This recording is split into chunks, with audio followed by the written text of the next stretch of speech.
My mother-in-law and sister-in-law offered to host my baby shower, but I arrived early and discovered a cruel secret that changed everything. So I'm 27, female, 7 months pregnant, and my mother-in-law and sister-in-law recently hosted a baby shower for me. About a week ago, my mother-in-law, Donna 55, female, and my sister-in-law, Erica 30, female, hosted the event. However, they don't like me for a couple of reasons. My husband, Thomas 30, male, married me about a year ago, and I quit my job after that because I wanted to be a stay-at-home wife. It wasn't that I didn't want to work. I had just been working for a really long time and needed a break. I'd been working ever since I was 16 and didn't stop until I had a ring on my finger, and only when Thomas told me that he'd be okay with me staying at home. My dad passed away when I was 12 from cardiac arrest, and after that it was just me and my mother. My mother was a waitress at the local diner, and money was tight, so I had to start working part-time at 16 and then full-time once I was done with high school. I didn't even get to go to college, but thankfully I worked in sales and was decent at my job, so I was able to bring home enough income for my mother and me to get by. It was through work that I met Thomas. We hit it off at a conference, and the rest is history. Unfortunately, while my life story of rags to riches might seem fascinating to most people, my mother-in-law and sister-in-law do not agree. They think that I am a gold digger. Thomas was a branch manager at his firm and worked in a much higher position than I did when I first met him, but that was not what drew me to him. I've never been able to explain to Donna and Erica that his bank balance had nothing to do with my love for him, and that I would have married him, even if he was a pauper. I knew they would never accept me, so I didn't even try to impress them or win them over, and that just made me even more unpopular with them. In short, they didn't like me, and I didn't try to make them like me, so we just never got along. But after I announced my pregnancy, the two of them suddenly started showing an interest in my life. I guess that was because I was carrying Thomas's future child. Otherwise, they would avoid talking to me as much as they could and would only be civil to me out of courtesy. They started being very helpful and kind to me after the pregnancy announcement, and Thomas believed that they were finally warming up to me. But I could tell that something fishy was going on. It was just my sixth sense. I couldn't bring myself to fully trust them. But after a couple of months, when they still hadn't said or done anything cruel to me, I started to believe that maybe they were actually trying to make amends for all the digs and insults in the past, implying that I was a gold digger and that I was with Thomas just for his money. So I started trusting them and thought of them as my well-wishers, which they most certainly are not. A couple of weeks ago, they asked me if I was okay with them hosting a baby shower for me.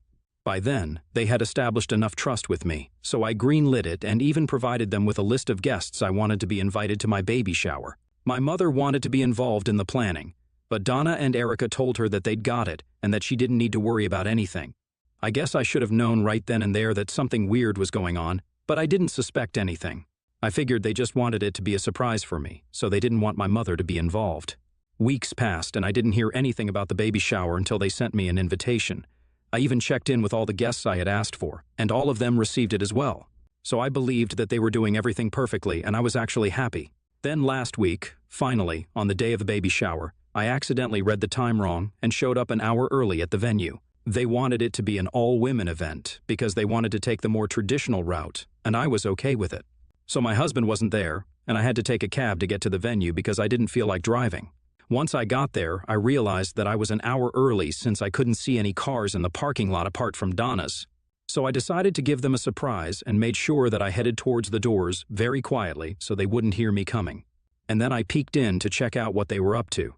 I saw them casting a video on a screen that they'd set up, and it was just the two of them having a go at me in the video, saying the most horrible things about me and then laughing. I could tell that the video was from quite a while back because in the video, Erica had blonde hair, and she only had that shade around the time of my wedding. So I guessed that this video had probably been recorded at that time. I was horrified at the things they were saying, and I couldn't believe that they were playing this in the place where they were supposed to host my baby shower. One of the things Erica said was that she knew for a fact that I'd probably get pregnant within the first year of my marriage so that I could really tie her brother down and he'd never be able to escape. And even if he tried to, I would always have the child support and alimony to look forward to. Then the two of them laughed in the video and also in real life. I couldn't take it anymore, so I decided to enter the room and confront them about that video. They were pretty startled to see me and tried to stop sharing it on that screen, but they didn't know that it was already too late, and I'd seen everything that they didn't want me to see. I asked them why they were playing that video, when they had even recorded it, or why. So Erica tried to explain to me that this was a roast video that they had recorded for my wedding, but they didn't actually get to play it because Thomas threatened to cut ties with them if they pulled off something like that. Honestly, good thinking on his part because I wouldn't have been able to tolerate this at my wedding. I know that roasts are meant to be funny, But it's only funny when people who you love are the ones roasting you. Not so much when you know that the people saying terrible things about you actually mean those things. And I knew for a fact that Erica and Donna meant every single word of what they were saying in that video. They tried to tell me that they had included the pregnancy joke so they could play it at the baby shower and pass it off as a joke since now Thomas couldn't have a say in this. Then they told me that the intention of the video was to show that this is what they used to think of me back then, when I first married Thomas, but now I was really a part of the family. They had accepted me. Apparently, they even had a big speech planned after that video where they were going to tell me how much they loved me and what I meant to them. They said that the intention of playing this video was to show how far we had come as a family, but I didn't buy it and stormed out of the place. I called Thomas and demanded that he pick me up and take me back home. I explained everything to him on the phone, and since he already knew what video I was talking about, he got everything instantly, and I didn't have to waste much time. After I was done with the phone call, Donna and Erica came running out of the venue after me to convince me to stay. They kept asking me to forgive them. They claimed that they didn't consider how I would feel watching this video. They were only thinking about how heartfelt it would seem. But now they realized that this was a stupid idea. They kept telling me that they didn't mean to hurt me, but that meant nothing to me because I had trusted them with my baby shower. And they had completely shattered all the trust I had put in them by planning to play that video. I told them to back off, but they didn't listen and kept trying to get me to stay. Finally, I just snapped and told them that I wasn't interested in whatever they had planned for me because now I knew what they really thought of me. I didn't believe them even for a second when they said that they were going to make a speech about how much they loved me afterwards. I also yelled at them that I wasn't just a baby carrier, I was my own person. So if it took a pregnancy to make them approve of me, then I didn't need that approval at all. And we could go back to not having a relationship like before, because I would prefer that over being a part of their fake and pretentious little club. I told both of them that neither of them would have amounted to anything had it not been for my father-in-law, who supported Donna even though she was pathetic at her job and almost got fired. But her husband made his brother hire her as an accountant so she'd still have a job, without having to work too hard. He also got Erica a spot at the best business school in the city, even though she didn't have the grades for it, and he had to use his connections to get her in. Neither of them knew about these things. Only Thomas and his father were aware of it.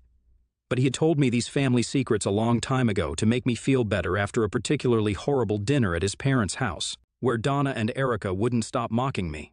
Their faces fell when I brought that up, and they looked even more upset when I told them that they had absolutely nothing to be so proud and arrogant about.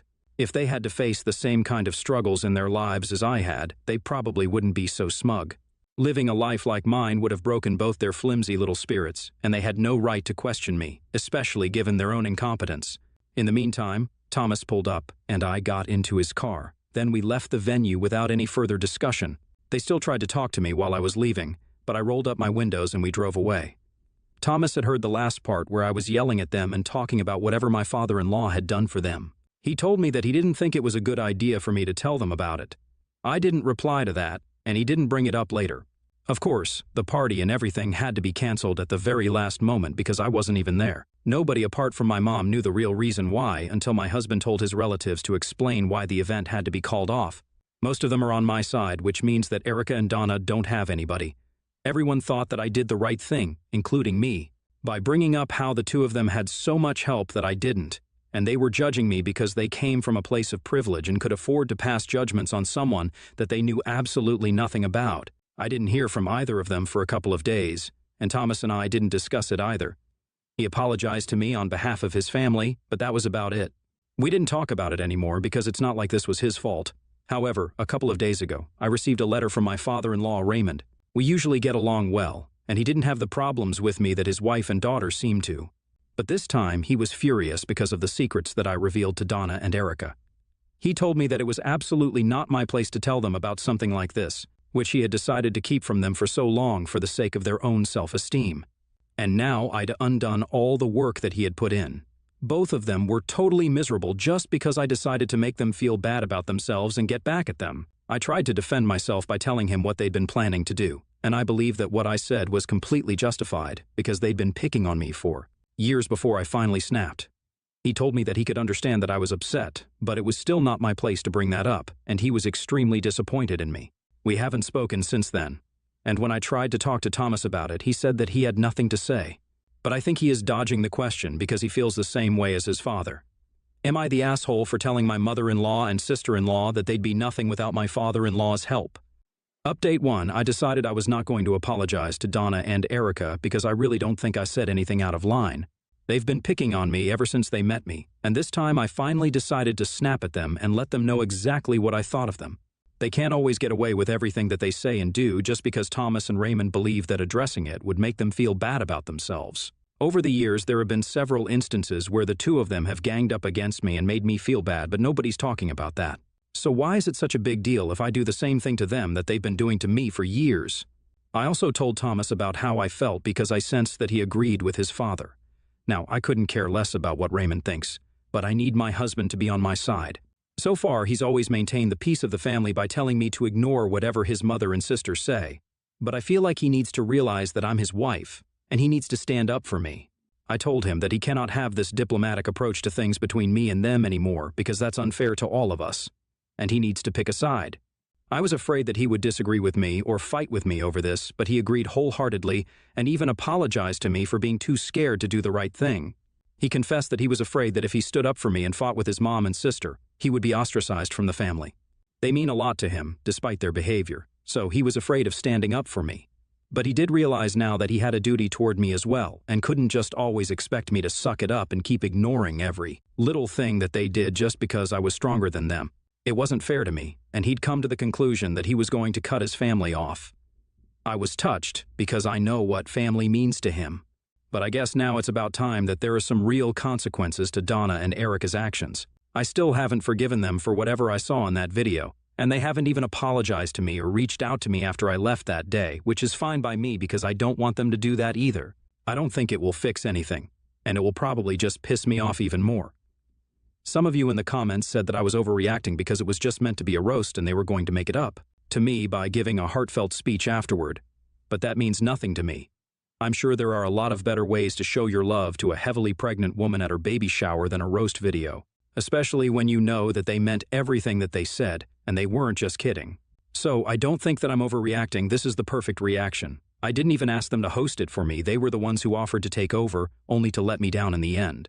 I feel betrayed and hurt, and that's not going to go anywhere. Update 2, now that it's been a week since the baby shower incident and we haven't been talking to Thomas's family. I thought that things had finally cooled down a bit. But I guess Erica isn't okay with that. I hadn't blocked anybody because I honestly just forgot that we could do that. So I got a text from her early this morning where she started off pretty well and apologized to me because they hadn't thought things through while preparing for the baby shower. But then she said that she wanted an apology from me for both her and Donna because she believed that what I said was out of line. I could hardly believe the audacity to ask me for an apology after what I saw that day, and especially after the way they'd been treating me for the past couple of years. They never even gave me a chance and just assumed I was a gold digger without bothering to even get to know me. At least the things that I said about them were true.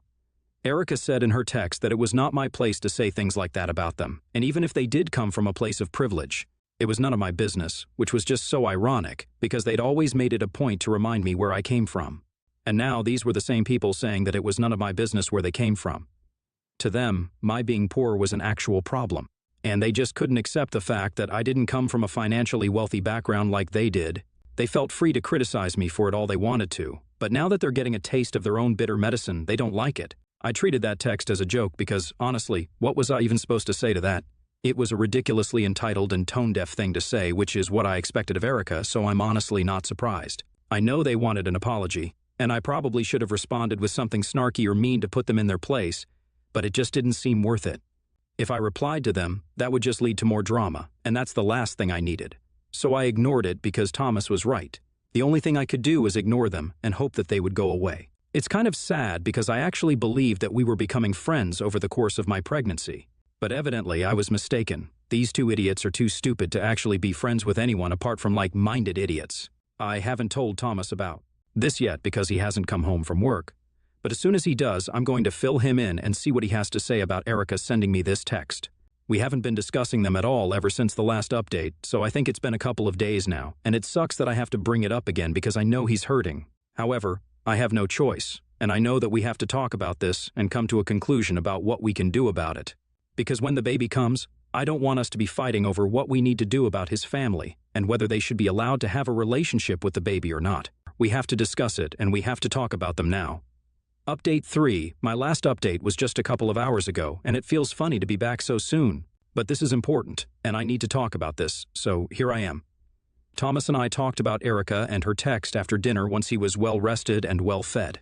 I asked him if he thinks they should be allowed to see the baby once we have him, or because, at the rate things are going with his family, I don't think I want to stay in touch with them. I want to make no contact, at least until they actually come to their senses and apologize to me.